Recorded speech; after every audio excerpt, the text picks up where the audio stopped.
بسم الله الرحمن الرحيم والضحى والليل إذا سجى. السلام عليكم ورحمة الله وبركاته. الحمد لله رب العالمين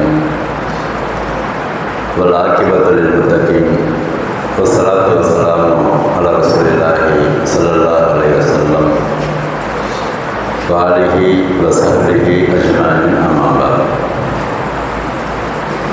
கண்ணியமிக்க எல்லாம் அல்ல அல்லாஹ் சுப்ஹானஹு வ தஆலாவின் நல்லடியார்களே, சகோதரர்களே, அல்லாஹ்வுடைய கிருபையால் நம்முடைய அக்ஸா மஸ்ஜிதில் ஒவ்வொரு வாரமும் ஞாயிற்றுக்கிழமை மகரிப் தொழுகைக்கு பிறகு 10 நிமிடம் குர்ஆனுடைய வசனங்களின் சிறிய விளக்கத்தை பார்த்து வருகிறோம். இன்றைய தினம் நாம் பார்க்க இருக்கிற வசனம் 98வது அத்தியாயத்துடைய 5வது வசனம். சூரத்துல் பையினா என்று சொல்லக்கூடிய அத்தியாயத்தில் 5வது வசனத்தில் நேரான மார்க்கம் என்றால் என்ன என்று அல்லாஹ் நமக்கு சொல்லித் தருகிறார். நாம் இந்த மார்க்கத்தில் நிலையாக இருக்கக்கூடிய ஒரு பாக்கியத்தை நமக்கு அல்லாஹ் தந்திருக்கிறார். இந்த நேரான மார்க்கம் என்பது வல்ல ரஹ்மான் அதனுடைய அடிப்படைகளை சரியாக அமைத்து கொடுத்து, எந்த ஒரு மதம் வந்தாலும் அந்த மதத்தை எல்லாம் குளிந்து கொண்டே புதைக்கக்கூடிய அளவிற்கு நம்முடைய மார்க்கத்தின் சட்டத்திட்டங்கள் இருக்கிறது. ஏனென்றால்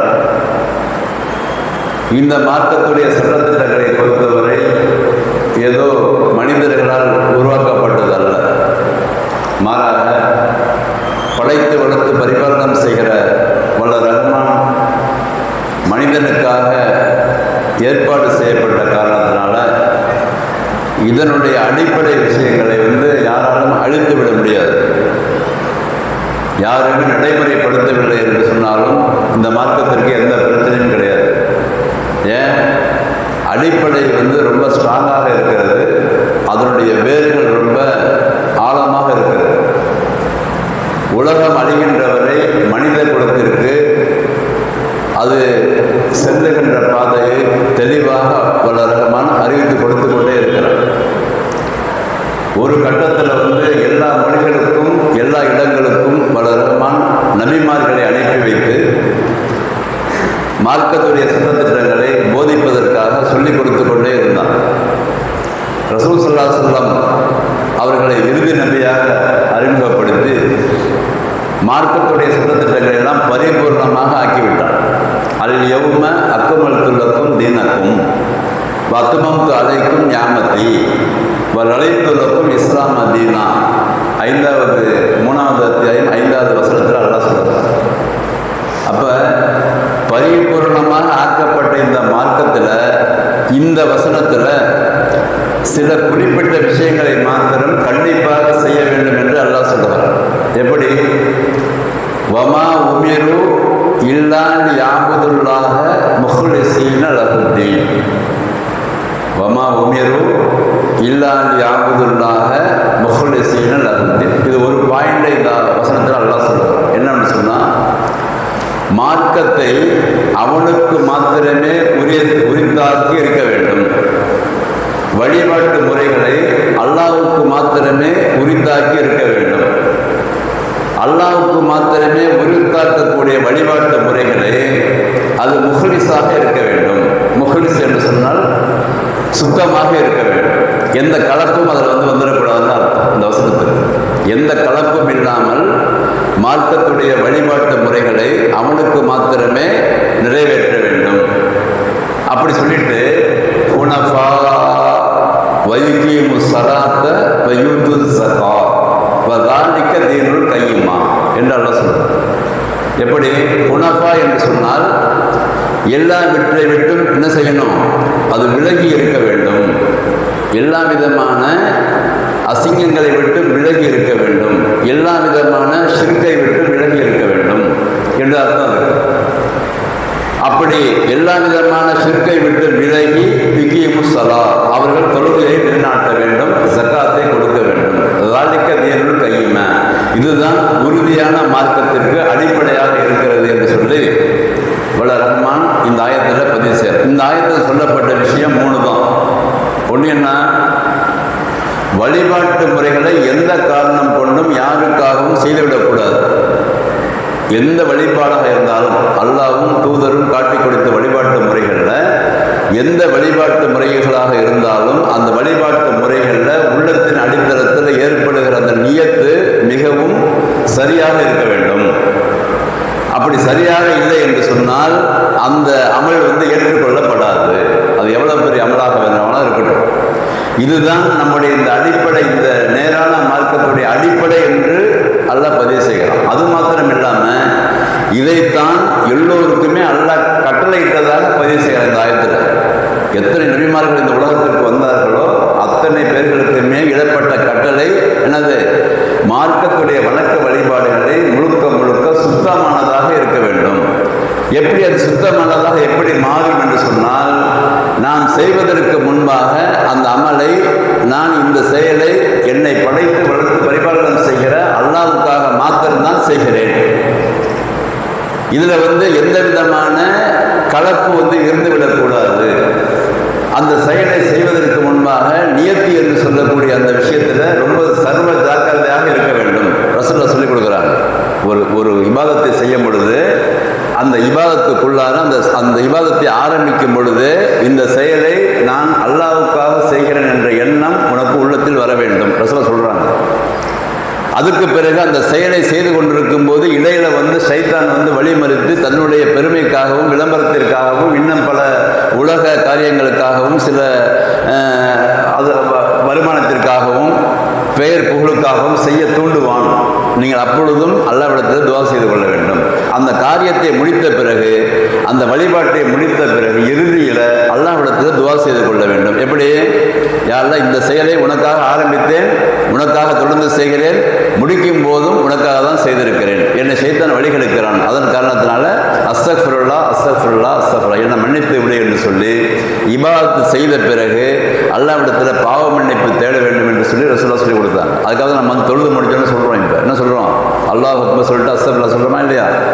அப்போ எந்த காரியத்தை செய்தாலும் இப்படி டிவிஷனாக பிரித்து கொள்ள வேண்டும், சுத்தமாக இருக்க வேண்டும் என்று சொன்னால். எப்படி, உள்ளத்தில் நினைப்பு சரியாக இருக்க வேண்டும். இடையில செய்து கொண்டிருக்கும் பொழுது சைத்தான் கெடுப்பான், அப்போ நியத்தை சரி செய்து கொள்ள வேண்டும். முடித்த பிறகு இதை அல்லாஹ் உனக்காக செய்திருக்கிறேன், அதில் ஏதாவது தவறு இருக்குமானால் அல்லது வேறு விதமான எண்ணங்கள் உள்ளத்தில் ஏற்பட்டிருக்குமானால், யா அல்லாஹ் என்னை மன்னித்து விடு என்று சொல்லி அல்லாஹ்விடத்தில் எந்த செயலை செய்தாலும் இந்த பண்பை நம்ம ஏற்படுத்தி கொள்ள வேண்டும் என்று ரசூலுல்லாஹி ஸல்லல்லாஹு அலைஹி வஸல்லம் காட்டி கொடுத்தாங்க. இது ஒன்று.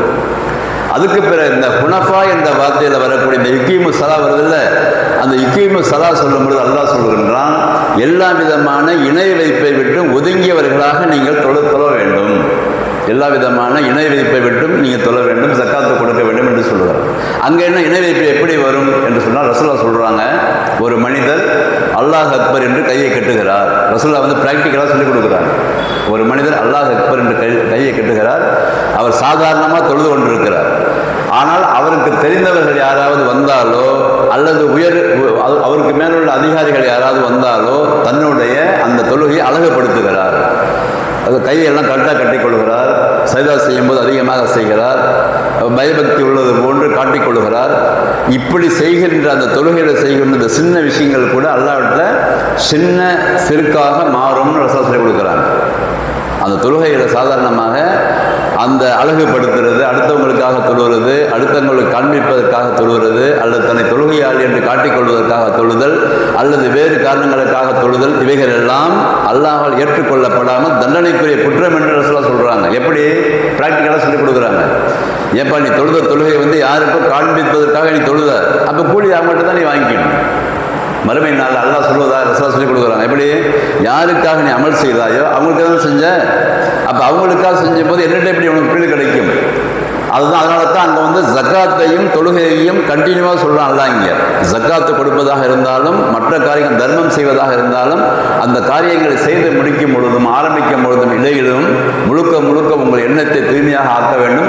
ஹுனஃபா என்று பதிவு செய்கிற அந்த ஆயத்தில் அல்ல. ஹுனஃபா என்று சொன்னால் எல்லா விதமான ஷிர்க்கை விட்டு விலகி இருக்க வேண்டும் என்று அர்த்தம்.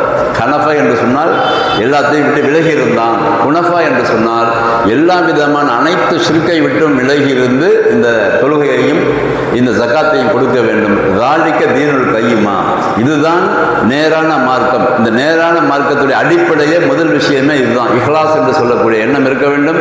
தொடர்ந்து வந்து தொழுகை இபாதத்துகளில் ஈடுபட வேண்டும். அல்லாஹ் சொன்ன கட்டளை நிறைவேற்ற வேண்டும். அவைகள் எல்லாம் அல்லாஹ்வுக்காக செய்திருக்க வேண்டும். அப்பொழுதுதான் அது நேரான மார்க்கம் என்று அல்லாஹ் பதிவு செய்கிறான். இதைத்தான் நபிமார்கள் போதித்தார்கள். ரசூல் ஸல்லல்லாஹு அலைஹி வஸல்லம் அவர்கள் தன் முன்னால் இந்த சஹாபாக்களுக்கு இதைத்தான் போதித்தார்கள். அதற்காகத்தான் சஹாபாக்கள் பயந்தார்கள். எல்லா அமல்கள் செய்யும் போதெல்லாம் அங்கே கொஞ்சம் கூட எந்த விதமான ஷிர்க் வந்துவிடக்கூடாது என்பதற்காக முழுக்க முழுக்க தங்களுடைய நியத்தை அவர்கள் வந்து ஏற்படுத்தி கொண்டார்கள். அந்த நியத்தின் அடிப்படையில் வாழ்ந்தார்கள். அதனால் அல்லாஹ் சுப்ஹானஹு அவர்களை பொருந்தி கொண்டார். இது ஒரு சப்ஜெக்ட். இந்த நியத்து வருதில்ல, இதில் தான் நம்முடைய இந்த முன்னோர்கள், நம்முடைய உலமாக்கள் என்று சொல்லக்கூடிய மார்க்க அறிஞர்கள் என்ன பண்ணான்னு சொன்னாக்கா, இந்த நியத்தை வந்து உள்ளத்தில் வந்து நினைக்கணுங்கிறது சப்ஜெக்ட். நம்மளுக்கு அந்த நியத்தை வந்து அல்லாஹ்வுக்காக இந்த அமல் செய்யணுங்கிறது சப்ஜெக்ட். அதை அப்படி சொல்லி கொடுக்காம என்ன செஞ்சுட்டாங்க, வந்து அங்கே கையை தூக்கி அல்லாஹ் சொல்வதற்கு முன்பாக நான் கிபிலாவை முன்னோக்கி அல்லாஹ்வுக்காக அரபா ரக்காத்து கிபிலாவை முன்னோக்கி அல்லாஹ்வுக்காக தொழுகிறேன்னு சொல்ல சொன்னாங்க. என்ன செஞ்சாங்க, வாயால் சொல்ல சொன்னாங்க. ஏன் இந்த மாற்று எண்ணம் வந்துடக்கூடாதுன்னு அவங்க பயந்தாங்க. இவங்களாக ஒரு சட்டத்தை போட்டு வச்சாங்க. அதில் இவங்களாக சட்டத்தை போடுவதற்கு எந்த விதமான ஆதாரமும் மார்க்கத்தில் கிடையாது. அல்லாஹ் சொன்னது உள்ளத்தை தூய்மைப்படுத்த வேண்டும் என்று சொன்னால் ஒவ்வொரு தனி மனிதனும் இபாதத் செய்யும் போது தன்னைத்தானே சீர்திருத்திக் கொள்ள வேண்டும் என்பது சட்டம். அந்த சட்டத்தை இப்படி சொல்லிக் கொடுத்தால் எல்லா மனிதர்களும் கடைபிடிப்பார்கள் என்ற ஒரு தப்பான ஒரு கொள்கையை மக்கள் மத்தியில் பரப்பி இன்றளவும் இருக்கிறார்கள். எந்த இபாதத் செஞ்சாலும் நான் கிப்லாவை முன்னோக்குகிறேன், அல்லாஹ்க்கு முன்னாடி வந்து நிற்கிறேன், 4 ரக்காத்து வந்து அல்லாஹ் காண்டி தொழுகிறேன், 4 ரக்காத்து அசர் அல்லாஹ்க்காக தொழுகிறேன், 3 ரக்காத்து மகரிப் அல்லாஹ்க்காக தொழுகிறேன், 2 ரக்காத்து ஃபஜர் அல்லாஹ்க்காக தொழுகிறேன். அந்த வார்த்தையை வந்து இவங்களா மேக் பண்ணி மக்கள் மத்தியில் சொல்ல வைத்திருக்கிறார்கள். இது தவறான வழிமுறை. ஏன், அது என்ன நன்மையான காரியமாக இருந்தாலும் அவர்கள் மனசு மாறிடும் என்றாலும் நீங்கள் வந்து வார்த்தைகளை நம்ம வந்து சொல்லிக் கொடுக்கக்கூடாது. யாருக்கும் வார்த்தைகள் ரசூலா சொல்லிக் கொடுக்கல, நினைக்க சொன்னாங்க. நினைக்கிறது தான் நியத்துன்னு சொல்லிக் கொடுத்தாங்க. அதனால் அந்த அடிப்படையில் அந்த அவங்க சொல்கிற அந்த செயலை செய்யும் போது நியத்து என்ற பெயரில் சொல்லுகிற அந்த வாசகங்களும் தப்பு.